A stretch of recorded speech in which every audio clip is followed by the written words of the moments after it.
And I'm going to start the webinar as well so that people can start joining in, and then I'll start, in 30 seconds, 40 seconds, on decent level of a decent amount of people are there.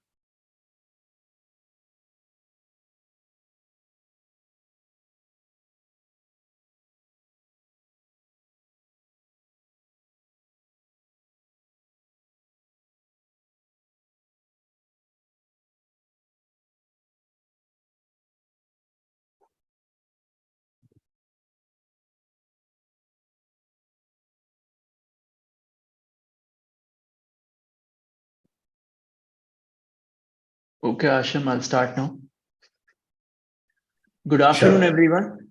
Good afternoon, everyone. Thanks for joining us for today's session on sustainable fleets, a session which is aptly titled Mission to Net Zero, the Role of Sustainable Fleets. This session is brought to you by the team at Commercial Vehicle Forum and Two-Wheeler, Three-Wheeler and EV Forum, or as we are more popularly known, CVF and TWF. And we have partnered with Shell Fleet Solutions for this session. My name is Rohit Dewan, and I'm the Portfolio Director at CVF and TWF. While most of you are already aware, but for some of the new attendees who are joining us, just to give you a quick introduction, CVF and TWF are India's premium C-level CV, two-wheeler, three-wheeler, and EV industry events. And before we begin today's session, I'm really pleased to inform you that we have launched Transport Utsav. Transport Utsav, as the name suggests, is a complete festival of transport that brings together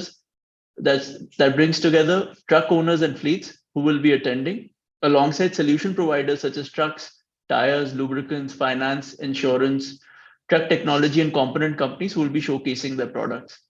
We are organizing this exhibition in association with the Nalagarh Truck Operator Union, which is Asia's biggest transport union with around 4,000 to 5,000 members.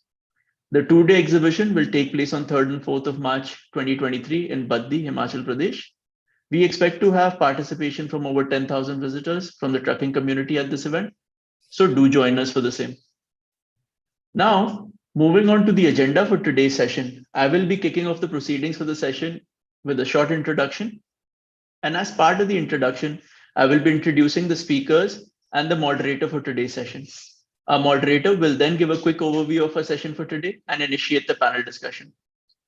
We will also devote a minute or two during the discussion to run a poll to obtain your feedback. We will also be taking audience questions. Your active participation is essential to make this session a success. Right now, we have everyone in listen-only mode, but here is how you can interact with us. You can ask us questions. At the bottom of the screen, you will see a control panel with a Q&A box. Please feel free to send us your questions in the Q&A box. We will take those questions in the Q&A segment of today's session. You can also choose to upvote these questions. This will help us in addressing the most burning topics. We also invite you to share your insights in the poll question that will be flashing on your screen. Do note that we also have this session streaming live on our YouTube channel, and anyone who has registered for the session will receive a recording post the completion of the session. Apart from that, I request you to share your insights in the feedback form that will open as soon as you exit the session. If there's something else you're interested in learning more, please feel free to reach out to us. So before we begin this session for today, I would like to briefly introduce our partner, Shell Fleet Solutions, and thank them for supporting this session. Just to quickly introduce them, Shell is an integrated energy company that aims to meet the world's demand for energy in economically, environmentally, and socially responsible ways. They use advanced technologies and take an innovative approach to help build a sustainable energy future. With a retail presence across 6 states, that includes Karnataka, Tamil Nadu, Telangana, Maharashtra, Gujarat, and Assam, Shell is expanding its network of fuel stations across the country. Shell Fleet Solutions, the B2B arm of Shell Retail, caters to the mobility needs of fleet owners with an integrated offering across differentiated fuels, telematics, and nature-based solutions. Shell Fleet Solutions has been present in more than 30 countries across the globe for 60 years, making them the biggest B2B fuel card company. With over 1.65 million customers transacting with them every day, their mission is to become the customer's first choice for sustainable mobility solutions through trust, transparency, and value. So now, moving on to the panel discussion, I would like to briefly introduce our speakers.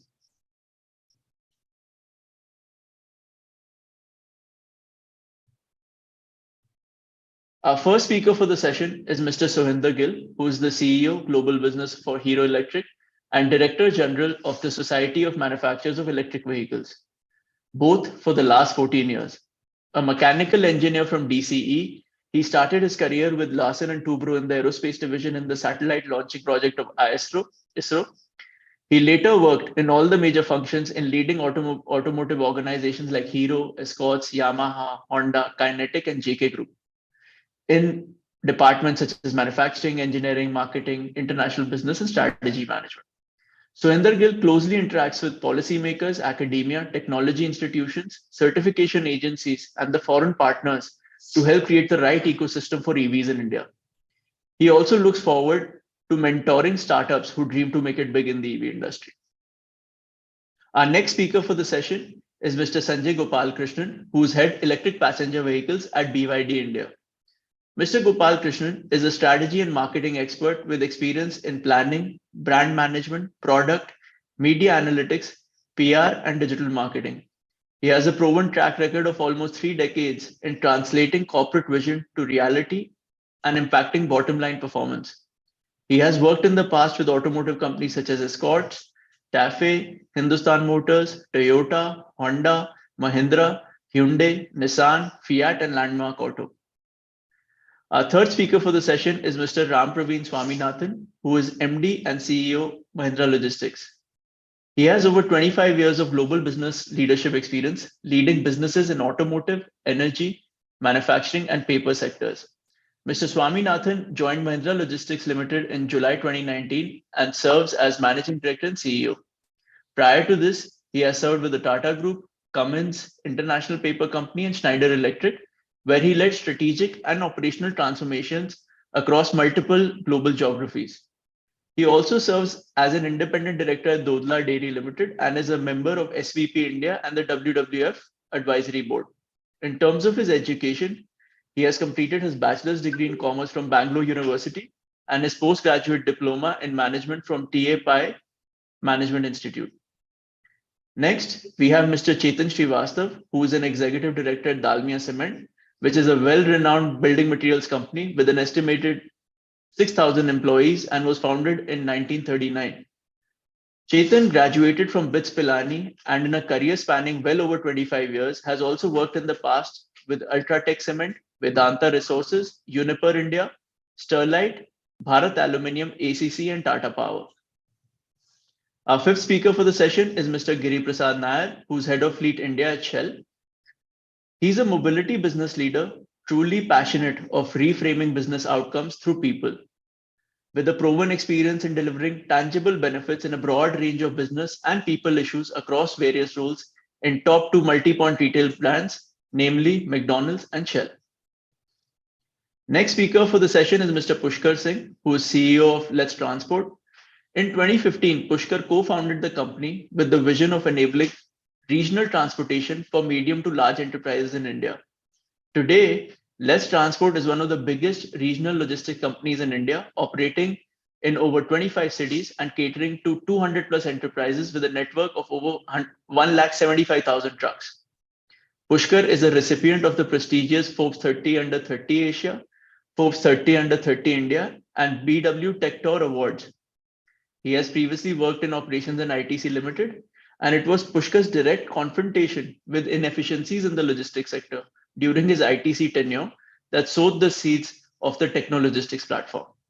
In terms of his education, he holds a bachelor's and master's degree in mechanical engineering from the Indian Institute of Technology, Kharagpur. Our final speaker for the session is Ms. Anjali Ravi Kumar, who is Chief Sustainability Officer at Zomato. She is a sustainability policy and partnership specialist who helps companies grow by designing and implementing programs for social, environmental, and business impact. She works with diverse teams both internally and externally, and this includes COPCOM, CSR, supply chain, marketing, legal and regulatory affairs, and leading global nonprofits, coalitions, and intergovernmental organizations to design impactful partnerships. In terms of her education, she did her master's in public administration from Harvard Kennedy School, MBA from Faculty of Management Studies, University of Delhi, and studied economics at Lady Shri Ram College. Finally, our moderator for the session is Ashim Sharma. After completing his BTech with honors in mechanical engineering from National Institute of Technology, Hamirpur, Ashim started his career at Mahindra, wherein he worked with the core team that launched the new Mahindra Bolero in 2007. Thereafter, he went on to do his MBA from SP Jain Institute of Management and Research, Mumbai. Ashim now leads the Business Performance Improvement Group of NRI Consulting in India and has been with the firm for the last 7 years. And we are incredibly honored to have him on board today as a moderator for the session. Over to you, Ashim, to take it forward. Thank you, Rohit, and very good afternoon to all of you. I think we have a very apt topic for the panel discussion today because, as you all know, there is sort of a global transformation that is underway as far as the mobility sector is concerned, from moving from a largely internal combustion engine based sector to one that is now moving towards greener options or low carbon fuels. We see whether it's OEMs, it's logistics service providers, engineering, energy companies, utilities, governments, or even investors and other stakeholders, they're all placing huge bets on this green future of mobility. But then it is paramount for us to understand what does it mean for commercial fleet operators today, and whether what sort of trade-offs are there between, say, sustainability and sustenance that we need to look at, and also amongst the different fuels. Is it going to be a leapfrog to one set of fuels, or are we going to have certain bridging fuels in between as we move towards this green transition? And for that, I think we have a very august gathering of speakers with us to discuss about this, and I'm very excited, to be moderating this panel discussion amongst all of you. To kickstart the proceedings, let me start with you, Mr. Swaminathan. As you being one of the leading fleet companies in the country, looking at first, last mile, and also main haul. When we look at cleaner transportation future, we have a lot of alternatives that are talked about. On the one hand, there is electric, but for which, as far as heavy trucks are concerned, probably there isn't a very clear-cut solution out there. On the other hand, there is the talk of fuel cells, which are somewhat in the future, but do offer a viable alternative. And on the other hand, you also have natural gas, and especially LNG, which has been talked about for the main haul. Of course, in the first and the last mile, there's a lot of talk about electric. So I'd like to understand your perspective amongst these competing technologies. How do you think, the decarbonization footprint for the fleets is set to play out? Thanks, Ashim, and good afternoon, everyone else. So I think much of what you kind of really laid out the gorilla in the ring, really. I think, we don't really have actively a product which is above 1 ton, which is available from an electric vehicle perspective. I think there's some line of sight to a 1.5 ton range, but something which is at mass levels and commercially viable, I don't think there is clearly there. There are some pilots which we know some OEMs are doing with carriers and so on, and we are participating in some as well. But I think it's still very early from an electric vehicle perspective. To the extent we've done our math, I think clearly electric is viable on the last mile. I think the first mile is also not a clear vote, right? Depends on the nature of the transportation or the movement.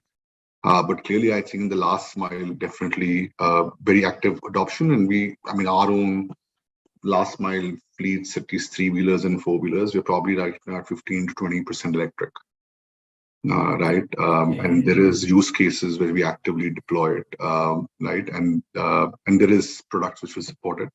I think on line haul, I don't think there's a clear answer. I think still things are very evolving. I think LNG is an option. I think hydrogen is an option, probably. A lot of people really think globally and in powertrain OEM have a lot of bets being made on that thing. So I think at this stage it's very hard to kind of call it out in any clear way. And I think from a strategic perspective, whether there's economics in putting infrastructure for a bridge solution, right, I think is a real question mark, because I think you can go LNG or natural gas for some period of time, but as your primary fuel source. But then if it's just going to be a transition or platform, then is it really worth putting in all the infrastructure and the cost to support that? Right, I think is in question. So at this stage, I think there's really no clear answer in my mind on line haul, especially, and we are just adopting different strategies to to carbon sequestration and doing other things really to offset the emissions there. Sure. Thank you. Thank you for sharing that perspective. And I think we clearly understand that there's no clear answer right now. And I think you rightly also mentioned, when we talk of bridge fuels, will it really be worth putting that much money out there or not? Which is a question which most companies are also thinking about right now. Yeah.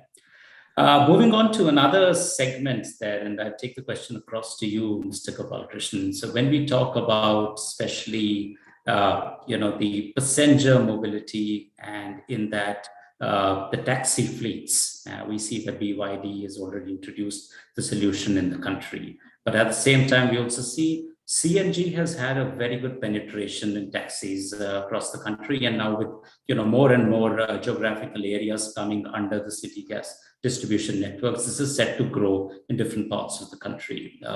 Given that the EV alternative is still quite expensive, do you see that at least some cities, say the metros, will start moving towards electric, but in the sort of far-fetched areas and the areas which currently don't even have CNG, they will first go to CNG and then eventually move towards electric as we look into the future? So sort of your perspective on that.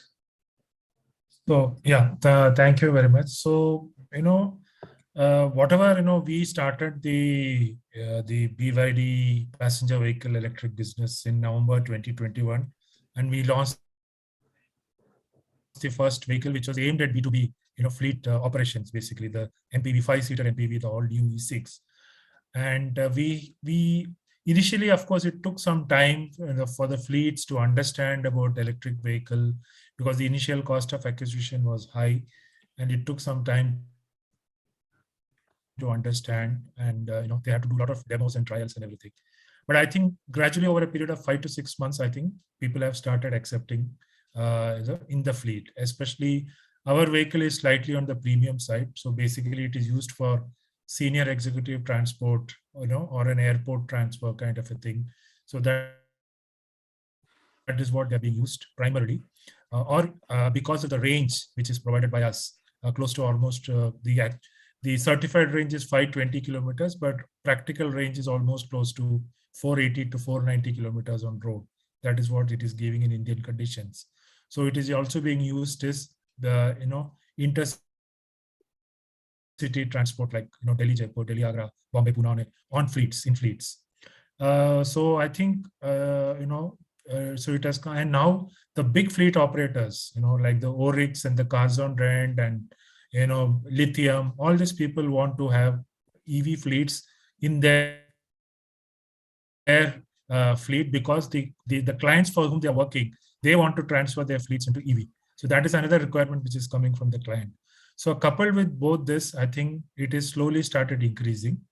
Yes, CNG is an option, but I think the availability of CNG, again, it is restricted in cities. Long queues are waited, even in cities like Delhi and Mumbai. So in smaller towns, I don't think CNG is, kind of this thing. But I think the other challenge for electric vehicles is the charging infrastructure, which is not available in smaller towns. At least in the top tier towns, you can say it is coming up very fast. Especially with fleets, it's not a big issue because they anyway have a parking lot, parking garage available for big fleets. So fast charging infrastructure is already being put up by many charging companies. So they don't have any issue for charging overnight, because they come in the night and they charge overnight and then they start going back in the morning.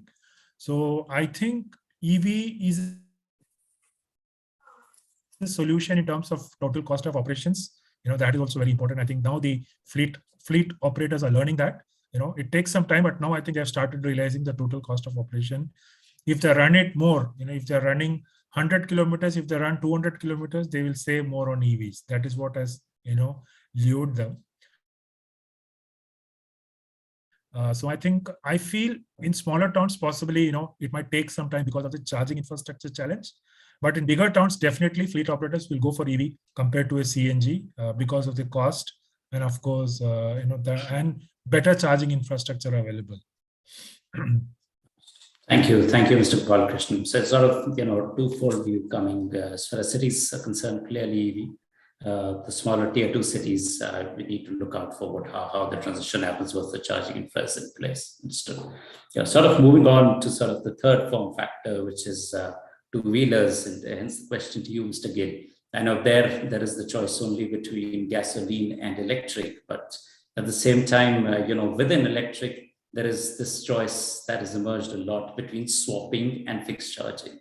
Right? And while we clearly see that at an acquisition cost level, currently an electric one would be more expensive than a corresponding ICE one. But when we decouple the cost of the battery, especially say in the form of a swap vehicle, we see sort of parity or a much better improved economics coming in. So in your view, as far as sort of commercial applications are concerned, do you think swapping is going to come out as a clear winner? And also related to that, what do you think is the future of slow speed in sort of commercial applications, or is just going to transition to sort of more than 45 km/h speeds?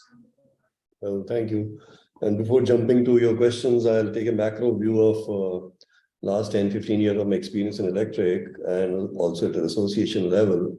See, the country has to decide about multifuels. And that has to be a view taken from many aspects like geopolitical, minerals, availability, and our strengths of whatever we can do in future, and work back on transitions. Like I'm hearing CNG is a stopgap arrangement, but imagine how much difficult it is for one particular technology to be introduced over years, and then one fine day you get into another drastically different technology. That should not happen. It should be a seamless type of a graduation to where we want to be. And certainly in some of the areas, like Ram was saying, like heavy-duty trucks are out of the question for many, many years. So what's an alternate fuel there 10 years from now? What's an alternate source? Is it hydrogen? Is it blended or what? And then work back towards that. All I'm saying is fix and start won't work. That's one. And second is, we all keep talking of electric, fine. But then the country has a mission and a vision of going electric in a big way. But then there are low-hanging fruits here. And we have seen that in some of the areas it worked wonderfully well, while in some of the areas there are handicaps and limitations of infrastructure, etc.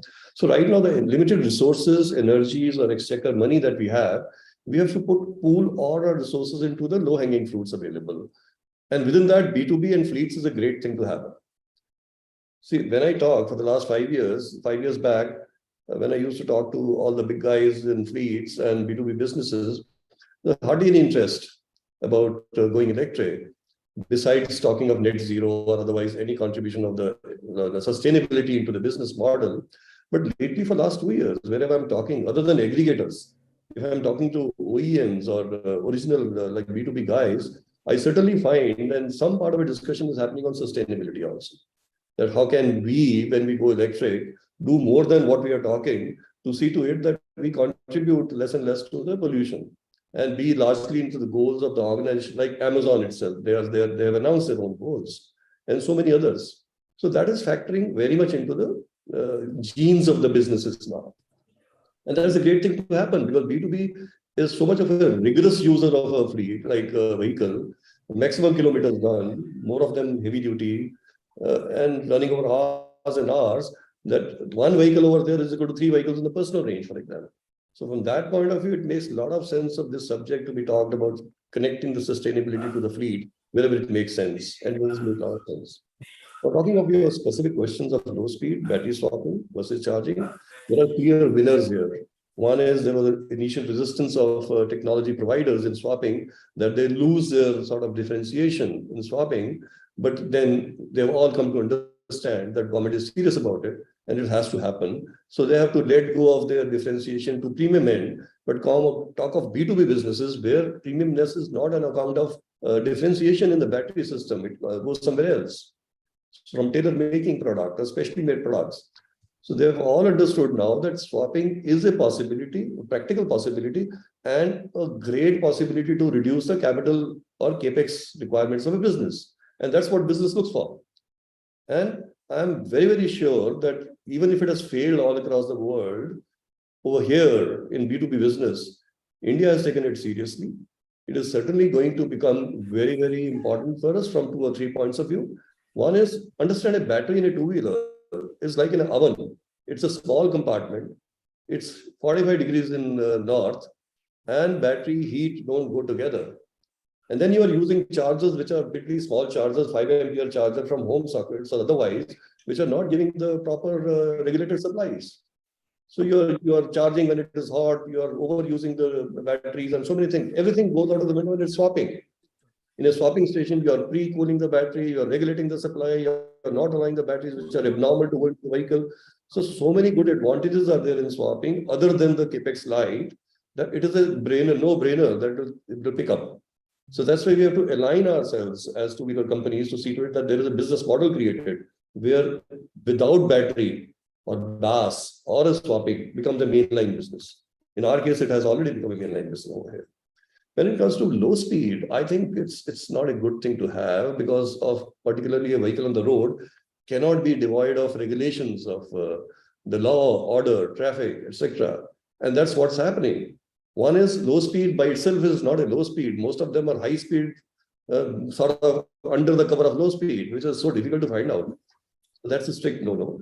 Second is, if you are driving a low speed, imagine, like on one way, yes, I agree, a low speed vehicle is very efficient because of low power requirement, but then you're losing efficiencies. Imagine the time lost in a business, B2B sense or a fleet sense, in a low speed vehicle versus high speed vehicle. And then you're breaking the law always.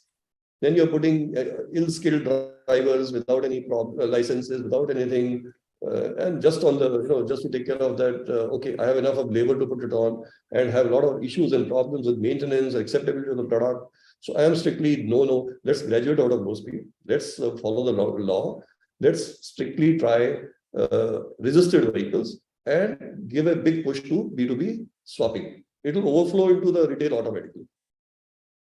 Thank you, Mr. Gill, for a very comprehensive answer, and clearly bringing out how we need to prioritize between the low-hanging fruits and the others, and also your perspective on swapping as well as low speed versus high speed. So thank you for that. Continuing on, sort of two-wheelers, I'll move the discussion across to you, Anjali, and since I think the most visible sort of two-wheelers on the roads because of the red livery is the Zomato delivery boys. So, isn't there a bit of a trade-off between sort of sustainability and sustenance? When I'm saying that, so not talking of the swapping option, which is probably, could meet at a DCO level, but in terms of, say, acquisition cost of a fixed battery vehicle versus a ICE vehicle, right? So for the one who's the delivery boy and probably has the only vehicle, or even if you are subcontracting to, a small fleet owner out there, versus, the sustainability aspect that comes in. So you as a company which, is using many of these riders and using them across the length and breadth of the country, how do you see this come? And also sort of second question to you would be, in terms of electric penetration, are you seeing that only in the large cities, or is it a pan-India thing for you now? Thanks, Ashim.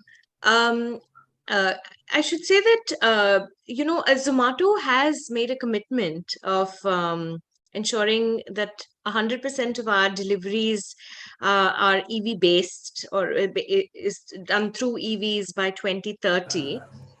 We were actually among the first food delivery companies globally to make such a commitment within the, this was in association with the Climate Group. They run a coalition called EV 100. And I think we made that commitment on the back of, 2-3 really important facts. One is deliveries contribute more than 80% to our Zomato's carbon emissions. We, of course, have other businesses such as Hyperpure and Blinkit, where the profile of emissions looks slightly different. But for Zomato, food delivery, downstream logistics, as they call it, do contribute to more than 80, closer to 90% of our emissions. So it's really, this is our biggest lever to decarbonize our business. And hence, I think we were very quick to recognize that we need to adopt technologies that will enable us to do that. And at this point in time, while it's the two-wheeler EV ecosystem has not taken off at the pace that we imagined, due to, of course, a number of global supply chain related issues, we do believe very strongly that it is poised for growth, and that growth would be, we do believe that this growth will be national. We are already offering deliveries based on EVs in about 43 cities.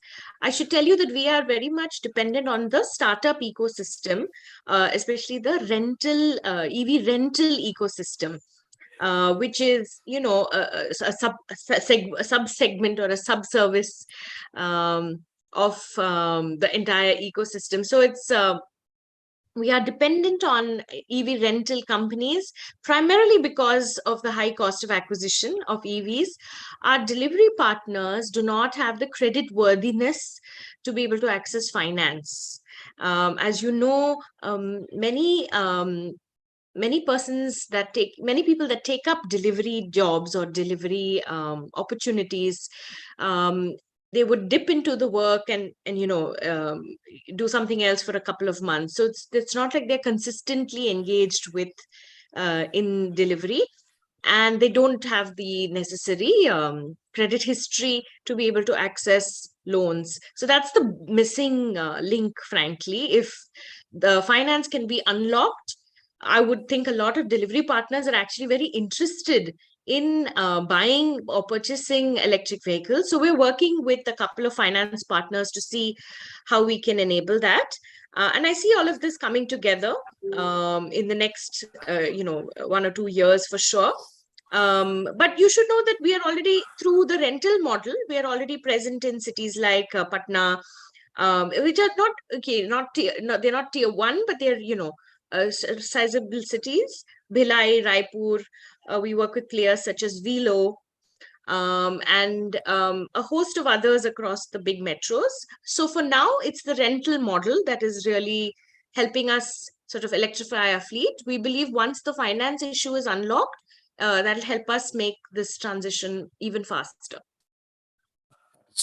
Sure. Thank you, Anjali, for that perspective. I think the last point I wanted to add is we are actually actively, we don't own the fleet ourselves, right? Delivery partners bring their bikes and onboard themselves. Importantly, we actually communicate savings in our sort of conversations with delivery partners. We actively communicate the savings, because delivery partners will look at this as, how does this technology affect my ability to earn?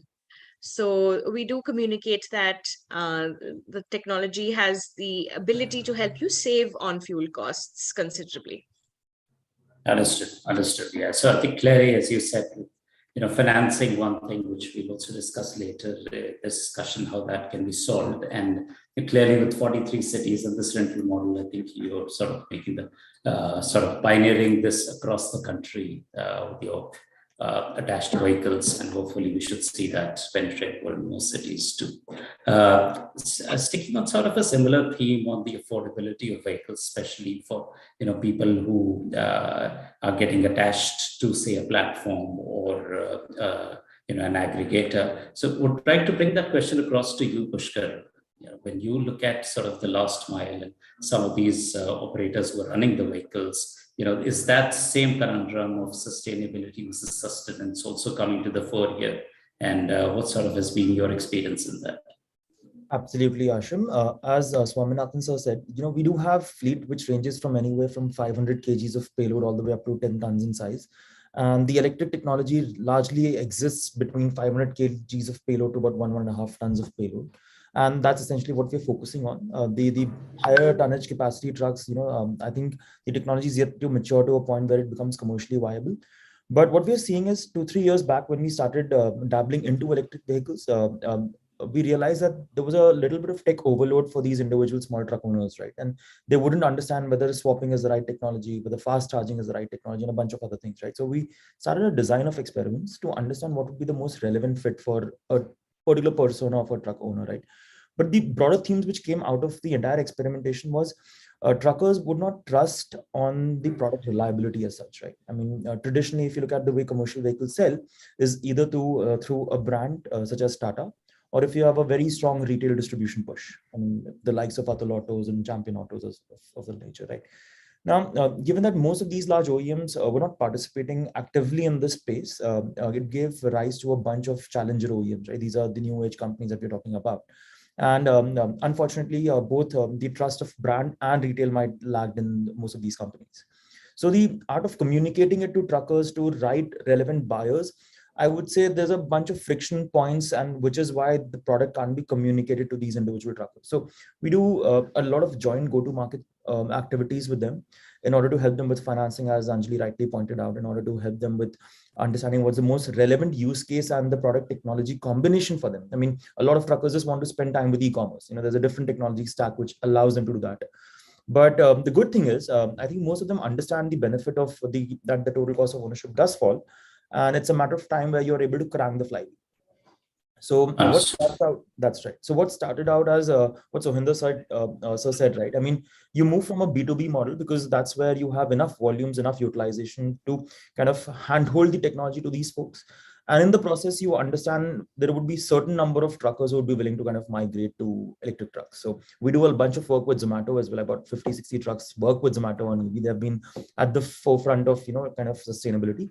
But we do see larger brands demanding for electric and more sustainable fleets at the back. Sure. Ashim, just to, Yes, Mr. point, I think people talking about heavy duty trucks just out of this thing. We have just delivered around 10 trucks to Adani Group, in their Mundra port and Gujarat and their Katupalli port. So they're going to use Q1R, which are heavy duty trucks inside the mines. So they have been testing it for the last 8 months. So finally they placed order for close to 200 trucks for the next 1 year. So it is coming directly from BYD. So it are like heavy duty trucks with 200 kilometers of range inside the mines, private. So it is going to be used. The first set of trucks are in Katupalli port in Chennai. So they have already started using it. Sanjay, I would love to sync up offline after this. Yeah. Sure, perfect. Thanks for that input, Mr. Balakrishnan, and thank you, Pushkar, for laying out, how you handle this across the country. Moving on to you, Mr. Srivastava. We've heard the government recently talked about the push for green hydrogen, and including in the cement industry.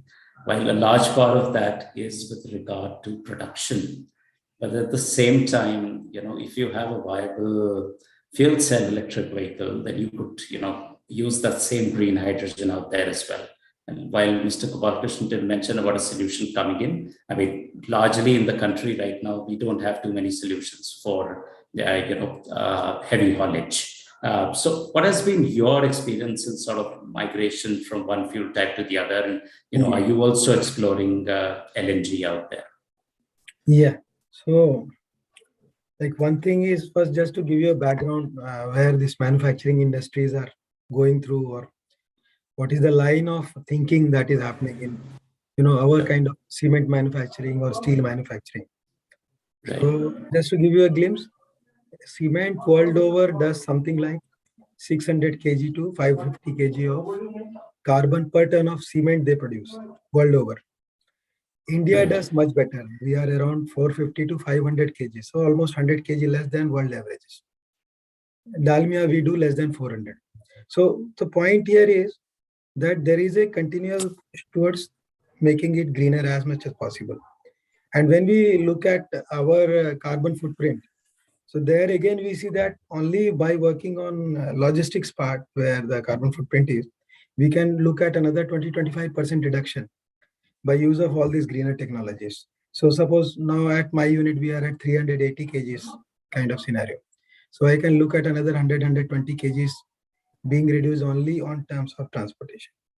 And that is why we are also doing a lot of experiment with whatever new technologies which are coming up. So like we were first in the country to do 40-ton slag movement through cement for this, obviously bringing slag from this thing. So that truck was there, and now BYD also is coming up, and I think there are talks with BYD also on collaborating in terms of mines equipment, whether we can convert them to, and these are all, you know, large material conveying, so bulk material conveying equipment. So that is where but the point here is adoption of any technology. So earlier also we have tried to explore CNG and LNG both. Now hydrogen is coming up, and we already forayed into using electric vehicles. We have ordered 22 trucks already. So the point here is that number one thing is whether there is really a business case, because as much as we want to become greener, and we have a like in Dalmia, we have this thing that by 2040 we have to be carbon negative in producing all cement. Now the point is whether there is really a business case at this point in time. So what happens to, like, when we are talking to all the truckers who are working like this unit, we have almost 1200 trucks flying for us every day. And now you can think that what are the concerns of these particular truckers. So when we talk about hydrogen, or whether even like talking about CNG or LNG conversion, we got them into understanding the concept and how we can support them.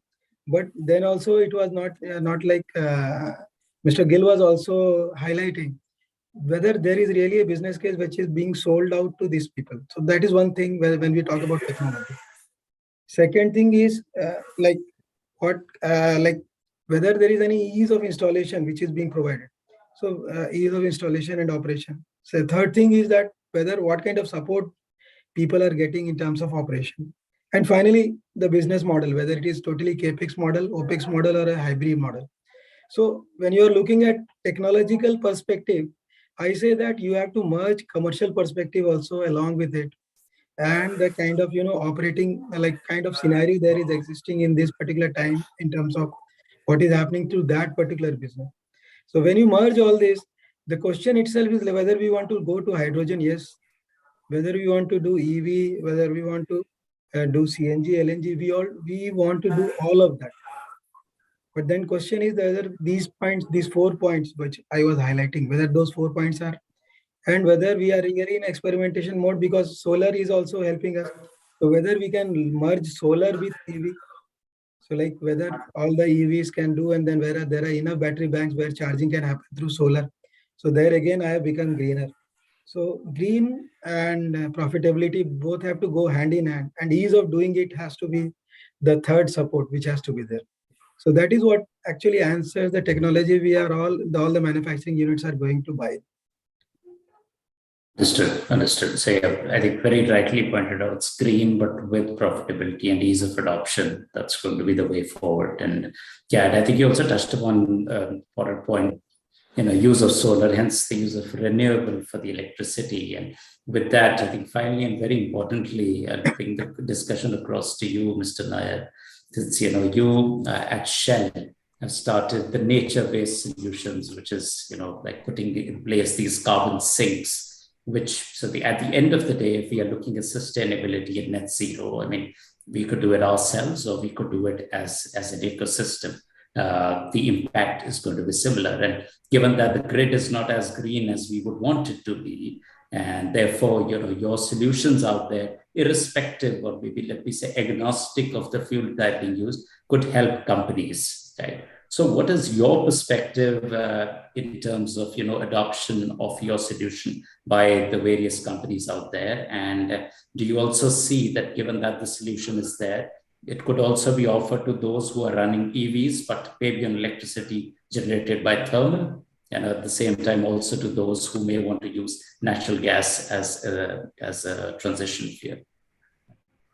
Thank you, Ashim, for that question, and brilliantly laid out context by the fellow panelist who spoke ahead of me. So at Shell, this journey actually started about 2 to 3 years back when our CEO made a commitment that for a company which has been largely manufacturing, trading, and marketing hydrocarbons, to turn around and say that we will be a net zero company by 2050. And pretty much everybody was at a disbelief. and a shock. But then from there on, over the past 2 to 3 years, through multiple brainstorming sessions, discussions, the strategies have been evolved. And what do we see that every, and specifically when we look at how does that start impacting fleets as a business in itself. If we have to actually conduit, we see that in the interim, every country will have its own unique journey, because each country is at a different point when it comes to their policy and their fuel ecosystem and infrastructure. So at a global level, there could be a mosaic of fuels that would be available for everyone to thrive. Uh, let's look at then India and where do we actually present. Just like the telecom technology evolved in this country, fuel industry and the energy needs might also evolve. So the opportunity that India as a country has is probably not to go, let's say, an LNG or like a bridging fuel, as Mr. Swaminathan mentioned. We could actually move to the much more efficient one at a first leap in itself, considering the emerging needs of the future, provided it is financially viable.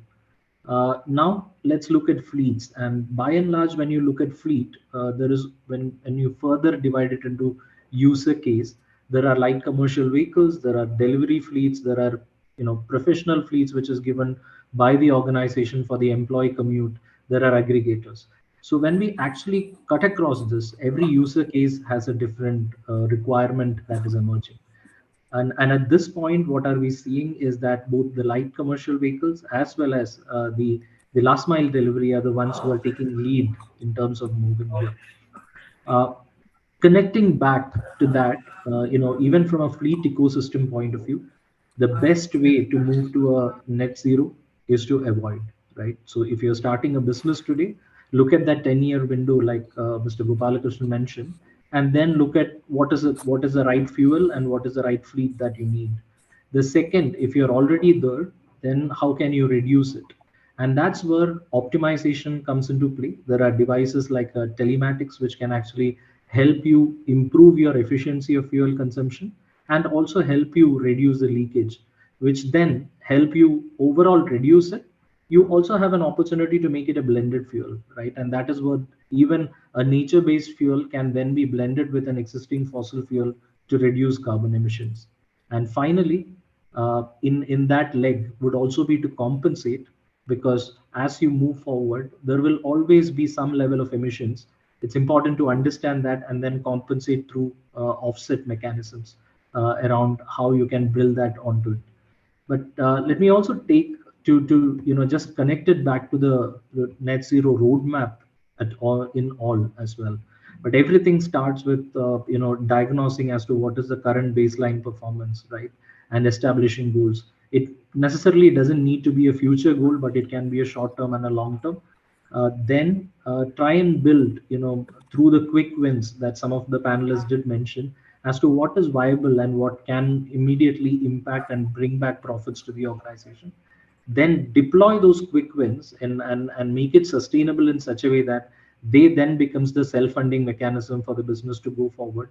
And then it is to realize that journey to net zero.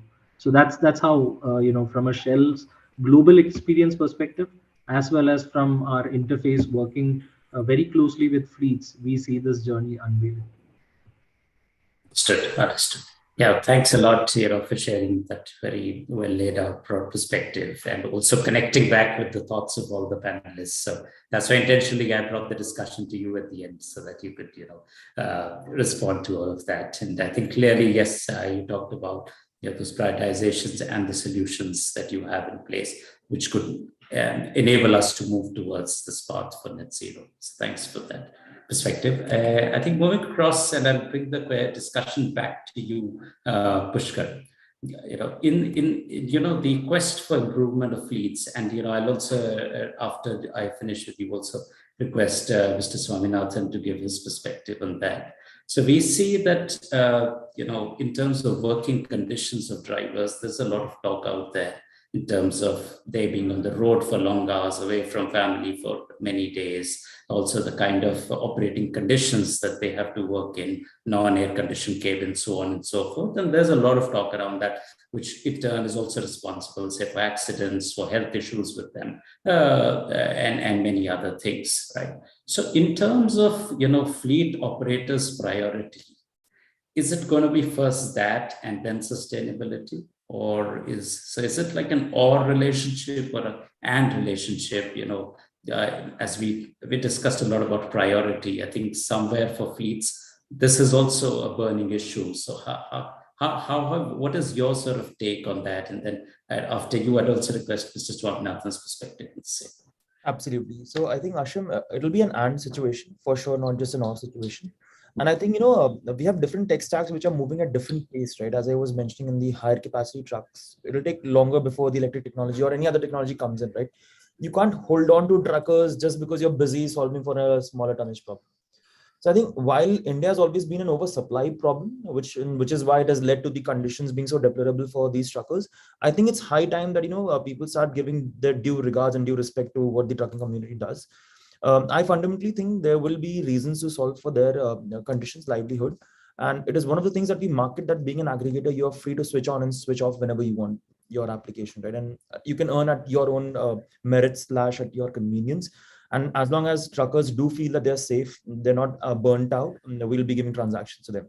We also have algorithms which prevent truckers from accessing a lot of trips at a back-to-back scenario as well. Okay, understood. Mr. Swaminathan, your take on that? Sure. I think, first, I think they're fairly unrelated issues. In my experience, at least, we run probably 15,000, 20,000 line haul trips a month.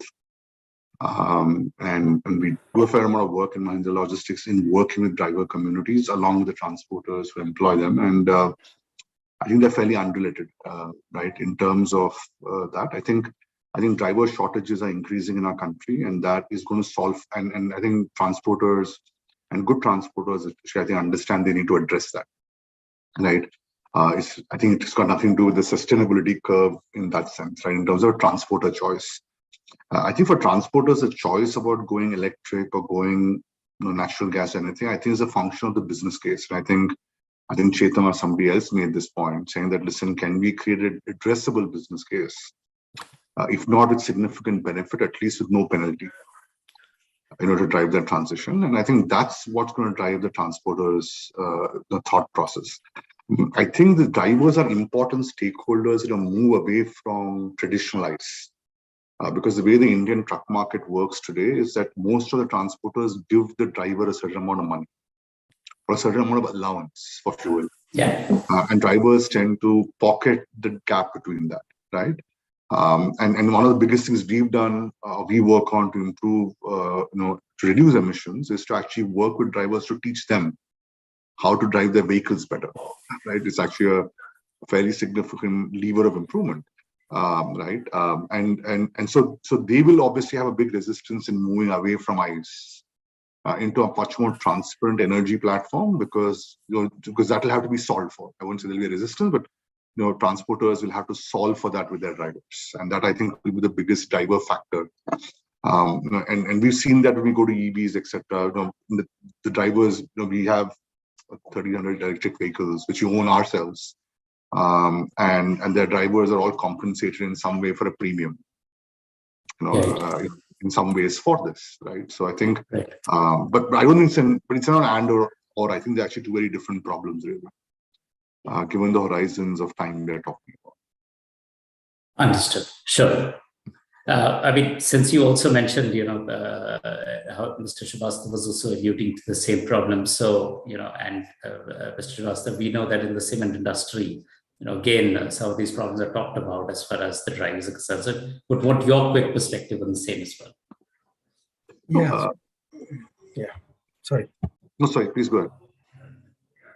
Ashwin, the question was for Chetan, right? Or was it for me? Yes, no, for Mr. Chetan. Yes. Yeah, his perspective also on the same. Sure. Because, users of yeah, so when we are talking about sustainability, drivers are the key, actually, because whenever we brought in any idea, whether it was CNG, LNG or EV, the most number of questions were coming from them, right? In terms of battery catching fire to whether they will make a queue in CNG pump or whether there is an LNG pump available. and how much they can travel in that period, and whether they are really equipped. And then the other thing which Mr. Swaminathan was also highlighting was what kind of compensation or allowance thing which will come out of it, whether what they were earning by using diesel or by using it efficiently, whether they will be able to do it or not. So when we talk about, so there has to be a driver buy-in, and not only driver buy-in, there has to be a system which says that by using this greener option or sustainable fleet, they will be profiting more in terms of their earning can increase, and their comfort will increase, and their acceptance in terms of being there with their family and all that will increase. Or in fact, it's a thing where they should be proud about doing this. So bringing that ownership and bringing that comfort, bringing that particular purpose, whether they are saying that they are saving the world by driving this new kind of truck. And that is the one of the going to be the key, because they will, if they resist, no transporter can give any driver any truck. So that has to be the key element out of it. And it has to go hand in hand when we are driving in sustainability fleets, when we are trying to bring them more and more into our country, and especially our country. So we have to really bring that buy-in from these people that these are the better cockpit trucks. These are the better, non-polluting trucks. Your health will be better, and you will be paid better by driving this because I am saving more money. So like our EV truck, which was running slag on diesel, now running on EV, is operation cost is almost 30% lower than what it was. Now the question is whether the transporter will pass some of that 30% to the driver, so that he operates it happily and also looks after the, and can that particular driver also, because it's an initial phase, can that particular driver also can become driver come technician for this heavy truck. So that becomes an added revenue for that particular driver. So there are many questions and many thoughts, but you rightly asked, this needs to be answered simultaneously. We cannot keep on waiting for driver to respond and then we react and solve their issues. Understood. Yeah, thank you. Thank you for sharing for that perspective. I just wanted, sort of a cross-sectional view from the three of you on this issue, which is quite major as far as fleets are concerned. With that, I think we also have an audience poll, Rohit. So if you could, just probably launch it while we move to the other questions. So I think I request the audience to sort of select the alternatives in this and submit their answers. And once we have the results, we'll come back to this. So moving on to you, Mr. Gopalakrishnan, again, what question, and you did mention about how the adoption of EVs is going up in the taxi segment. When we talk of the owner-driver there, right, from your perspective, when will that inflection point come in that, the owner-driver will start saying that I can buy an EV against buying an internal combustion engine vehicle? Because currently, as we also understand, large part of the customer base is fleets which are well funded that are buying these vehicles and then deploying them. So from you, when is that transition point out there in the future? I think currently that has to happen possibly, when you have more choices in the segment. You have possibly a 10 lakh, 7 to 10 lakh kind of a EV fleet available, but I think the challenge for them is the range. For example, currently, if you own a Tigor, which is you can say 10 to 11 lakh, which probably a driver owner can have it. But the problem which happens is the range. For example, we have met people in Bangalore airport, driver owners in Bangalore airport, who were looking at, shifting into a big numbers for the new terminal. But the challenge is, from Bangalore airport, you cannot even go half the city with this kind of a range, because if it is giving 140, 150 kilometers, you cannot even go back and come back to the airport. So that's the biggest challenge they have currently, So I think that has to be probably slightly more, especially in cities like Bangalore, Hyderabad and all, where the airports are far off. So the driver owner thing can only happen currently in intra-city routes, not in, routes like where it is almost, airport is 60 kilometers away, 50 kilometers away, or the city locations are far off. So it can only happen in small distances, because then you'll be able to cover the distances. So I think the initial acquisition cost plus, of course, financing. I think financing is a big challenge now, because I think the biggest challenge in EV today is what is the residual value of the EV? That is what every financer is, struggling with. It's a new business. So every financer is struggling with what is the residual value after 3 years or 4 years or whatever you call it. But they don't understand the life of an EV could be more than 6 years or 7 years, depending upon the model you are choosing. So I think these two factors have to come, the range, the probably affordable price point, and then of course the resale value with finance. Then maybe more and more, a driver owner, especially in intracity. I don't know about intercity, but at least intracity can start looking into EVs instead of normal IC or CNG vehicles. That's what I feel. Sure. Thank you, Mr. Balkrishnan. So clearly, the two drivers out there, as you mentioned, are the two things to watch out for this inflection to come in. I think we also have the results of the poll-ins. Rohit, if you could sort of display them. So we clearly see that amongst the biggest challenges as per the audience is the high upfront cost, followed by the short supply of alternate electric fuel vehicles. I think something that we just heard from you also, Mr. Krishnan, and also the limited range factor, which you talked about, and followed by, of course, challenges in financing, unfamiliarity, and challenges in route optimization. So I think, at this point, it's very right for me to also take the view of the experts on the panel on, what you see are some of the challenges in this transition towards EVs, and what could be done, one, from the stakeholders like yourselves or by the government to make this increase in, especially in areas where hitherto we haven't seen as much adoption. And maybe we could start on that with you, Mr. Gill, and then go on to the others as well. Okay, my personal experience is that there are some hygiene things that everyone is talking of, like range, upfront costs, and other things of residual value. These are hygiene things. But one of the important factors is something in the mind. For example, when you go to electric, you just don't expect hygiene there. For example, savings or otherwise, or even if you're talking environment, it's more of talking to others after you have bought, not before you have bought. But what certainly triggers adoption, I believe, in the fleets or otherwise personal is when you are going to electric, you are moving up in life in terms of technology. And that has to demonstrate in terms of some sort of a advantage to the customer.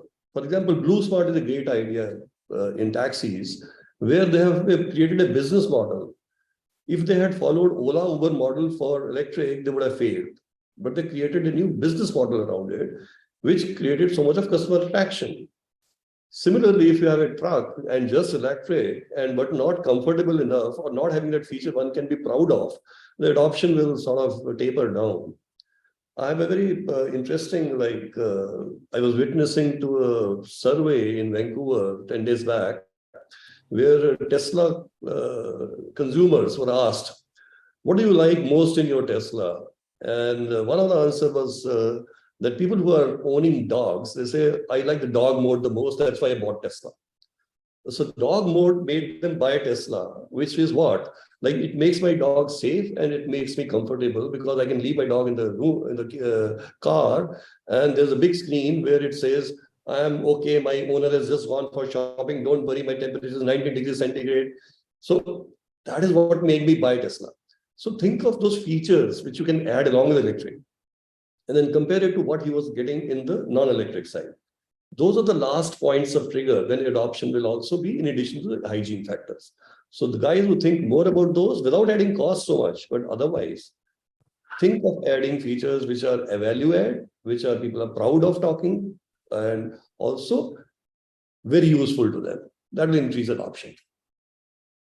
Okay, thank you, Mr. Gill. So yeah, clearly you're talking of sort of, the delight features becoming the point for customers to choose. Anjali, you could take your perspective also on this. Right. I think I sort of referred to it. Your question is on when will we see widespread adoption, or when? Yeah, what are some of the challenges in the widespread adoption as far as fleets are concerned? That what could we as experts, all of you on that scale, as stakeholders do, and what could also be done by the government to sort of defrog some of this adoption? Yeah. Well, I can tell you what we are doing actively to because we're doing a lot of work around behavior change communication. So awareness building, behavior change communication, um, and we're busting a lot of myths because these do tend to get circulated. There are concerns around range and fire and all of which are it's not like uh, there aren't issues, but we've designed communication to explain how to why drivers need not be as concerned, and I think so. That's the primary focus. We are constantly, we have a wide range of communication through video, through in-person test runs of electric vehicles. And then we do believe the rental model is a great, like low risk sort of trial approach, right? You can literally take an electric vehicle on rent for a week and decide whether you like it. I think that's probably the smartest thing to do if you are contemplating going electric. So I think given we're trying all of these processes, we are also incentivizing, looking at first of all, we've made earnings on par because there's a concern that, and it's not unfounded. We do give currently EV based delivery partners slightly shorter routes, but this could potentially, in the minds of delivery partners, affect their earnings. So we've made sure that that issue doesn't arise. We've also we're also playing around with some financial incentives in cities where we've secured a lot of supply from EV rental partners. So we are looking at financial incentives to riders who make the switch. And yes, to Mr. Gill's point, we are also thinking about how to make them feel proud of the choice that they've made in contributing to a greener city. As you know, Ashim, a lot of cities, especially like Delhi, are contemplating mandates and we believe that there will be, in anticipation that more cities might go down that route. It's really important that we communicate the benefits of going electric to delivery partners effectively. So that's our job: communication, monetary incentives, and a wide variety of partnerships, so that any driver anywhere who wants to go electric, and I should say this includes populations that are currently cyclists or currently women who don't have access to a high speed bike, they can also go electric. And I think we see the electric two-wheeler as a vehicle of inclusion for our fleet. So it's our job to make that available widely. So thank you, Anjali. Yeah, I think including the last point that you mentioned, the vehicle of inclusion, and also the stress on communication, so that people understand and that this is a better option for them. Yeah, thank you, Mr. Gopal. Your views on the same as well. I think, as I know, Anjali and everybody was talking about, it's basically about education, and especially in the fleet. I'm talking about fleet. Personal, of course, is a different story altogether. Because personal, I think, to my understanding, our understanding, personal adoption will take place as soon as you have got you have got what you call varieties. For example, today in an IC or a IC segment, when a customer goes to a dealership or goes to an OEM, he has got 10 variants, 10 models, 10 10 different fuel options to choose from. So, but in the EV, there are only 2 or 3. So he is actually limited by choices. So once you have choices in the EV industry, I think personal adoption will also start happening in a bigger way on the personal front in the EV, in the four-wheelers, or even, of course, two-wheelers, you've got a lot of choices, but in the four-wheelers still, I think it's a long way. I think probably by 2024, 2025, we'll have a lot of choices, and then the adoption will start improving in a big way. In the fleet, I think people have started. Fleet is, I think, adopting more faster because of the because of some of the what we call the regulations, which is coming in some cities, like, we have to have certain amount of fleet as EVs, and also clients, because of their, global COP26 norms or RE100 norms, many multinational companies like Google, Microsoft, all these people are shifting to EVs in their fleet, employee fleet, or even the senior executive fleet. So, that way they are looking at, big fleet. Even, for example, Unilever, a global company, is planning to change their complete fleet to EVs by 2025, across, including India. Right. So I think as a result of that, the fleet is going to change in the next 3 years. I think most of the big companies, small companies, they will see, they will require EV fleets. So their fleet operators will have to change to EV in a big way. So I think that way, that adoption is happening. I think the charging infrastructure will take care of the range anxiety. For BYD as a company, I don't have any issue on range anxiety because of our blade battery technology. I think we give the maximum range, the practical range, compared to the theoretical range. I think it's only 10% difference. So that way, so I think with the charging infrastructure coming up in a big way, I think the fleet EV and adoption will happen faster. And they also understand the TCO bit. So once they start understanding the TCO bit, I think the conversions will happen very fast. This is my take on that. Thank you. Sure. Thank you. Thank you, Mr. Balakrishnan. We cross Mr. Swaminathan, your perspective on that. I think you're on mute, Mr. Swaminathan. Yeah, I'm not going to repeat probably a little bit of what everyone's spoken about on public asset creation or customer influencing. I think on the pure B2B side, especially across commercial vehicles and even I'd say passenger mobility or enterprise mobility where we operate, I think there is an increased consciousness to do good, but I don't think that comes at the cost of doing well.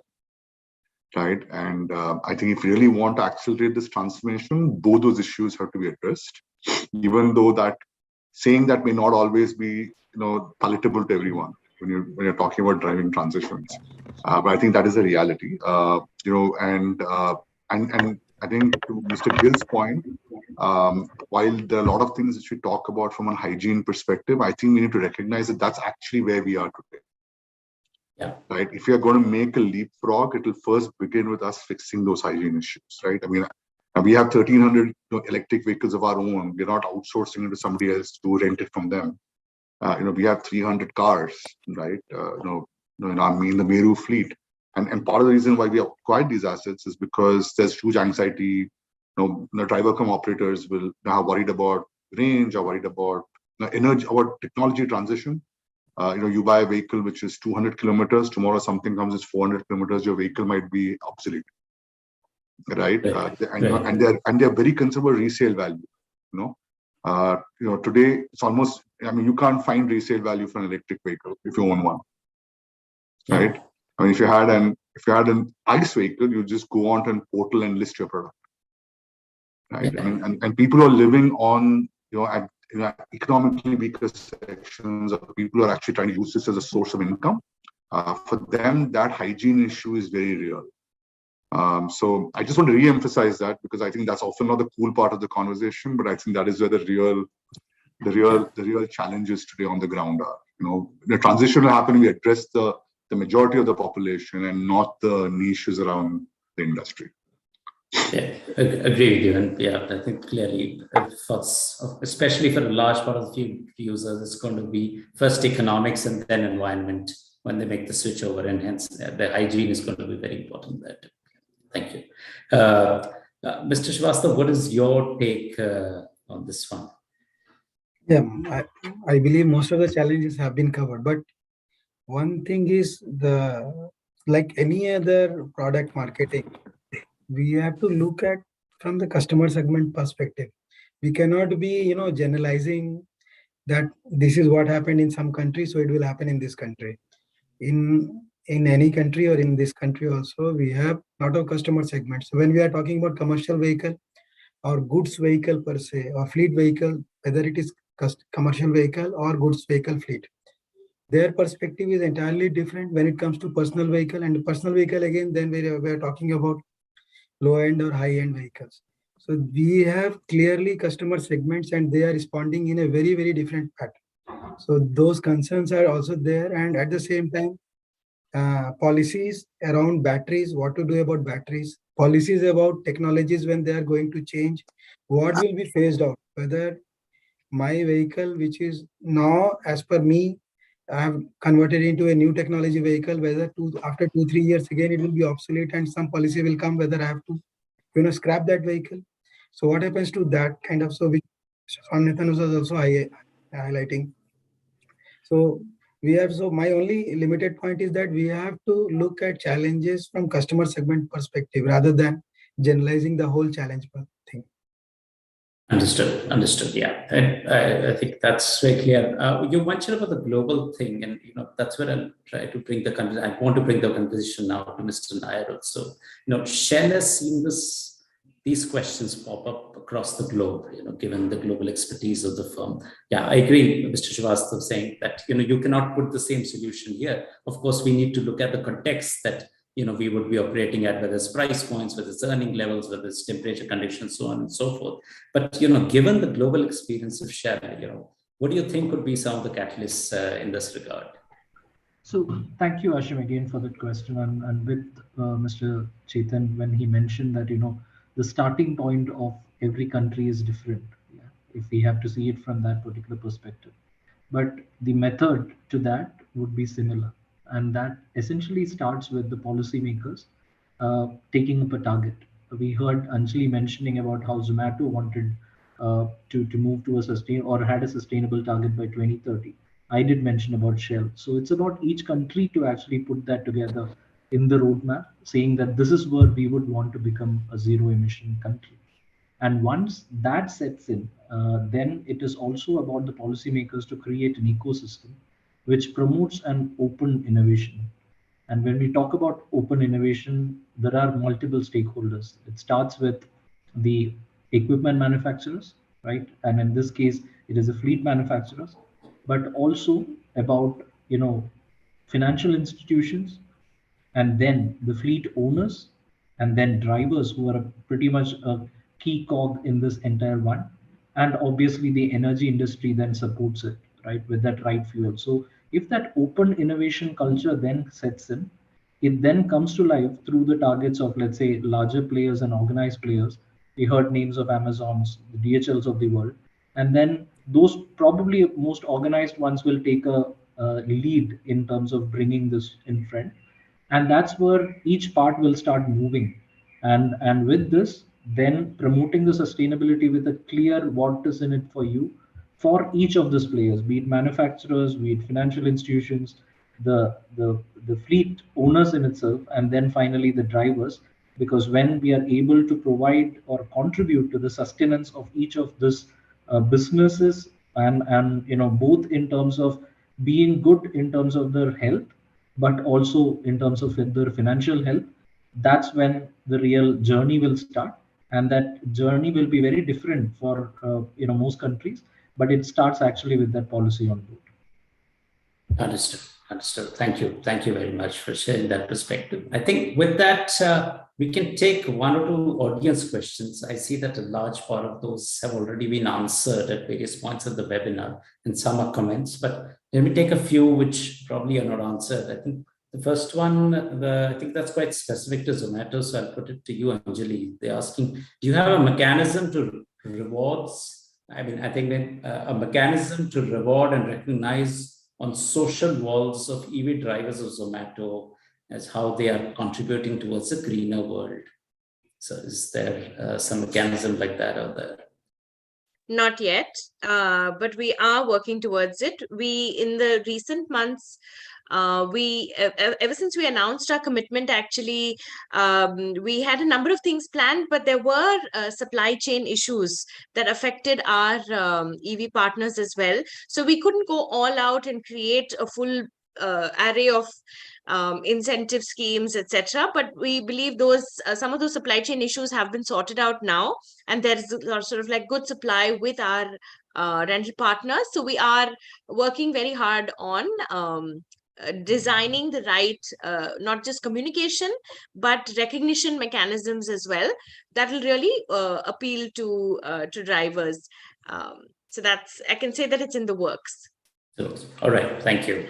There's another one that maybe Mr. Nair, you could answer that. So the question is around, do you think energy transition in India would have another pivot when hydrogen comes into the picture? I think they're referring to green hydrogen, I assume. Now that we are all talking about EV, batteries, charging, would then that next pivot kind of make EVs irrelevant? There would be, and it's not just again only on hydrogen, but probably it could also be with few other fuels that would come in. But as I was mentioning earlier, there are, let's say, Europe as a continent now. Countries in Europe have a mosaic of offers. So they do have LNG.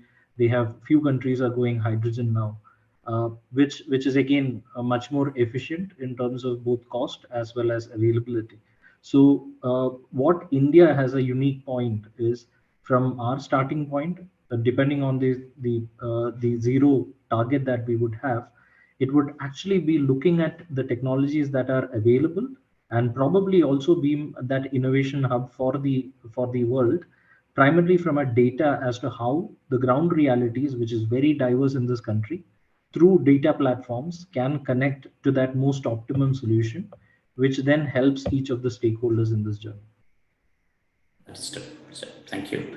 So I think with that, we've reached the end of this webinar. I think we've got a wealth of information out there on this move towards net zero in fleets. What are the challenges? What could be the potential solutions? And we've debated this across form factors, across use cases. So last mile, first mile, and the main haul, as well as two-wheelers, passenger vehicles, taxis, as well as trucks, and also got a perspective from different kinds of users. So, heavy industrial users like cement, hyper local deliveries like Zomato, also from companies that are operating as aggregators in this space, and also Shell's perspective, not just India, but also global. I think the audiences would have definitely benefited from the wealth of information that the August participants of this panel have been able to share. And with that, I would hand it back to you, Rohit. And thank you all for patiently answering all my questions as well. Thanks so much for passing it to me, Ashim. I'll quickly, say the exit speech. Thanks for the insightful session. Well, that brings us to an end of this session. I wanted to thank you all for joining us. I hope you enjoyed the session and found it useful. I would firstly like to thank a wonderful audience for all your questions. We were able to address most of them, I believe, during the session. And I would suggest that, the next time you share questions, instead of, it being a comment or a suggestion, maybe a more pointed question would be better. Would request you all to take a few minutes to share your feedback in the form that opens when you exit the section. Next, I wanted to thank our speaker group for taking out the time from the busy schedule for this. Thank you all for joining. And lastly, wanted to thank our partner, Shell Fleet Solutions, for supporting this session. Thank you all for joining us once again. And as I mentioned at the start of the session, we are pleased to inform you that we've launched Transport Utsav, which is a complete festival of transport, bringing together truck owners, fleets, and solution providers such as truck tire, lubricants, finance, insurance, truck technology, and component companies.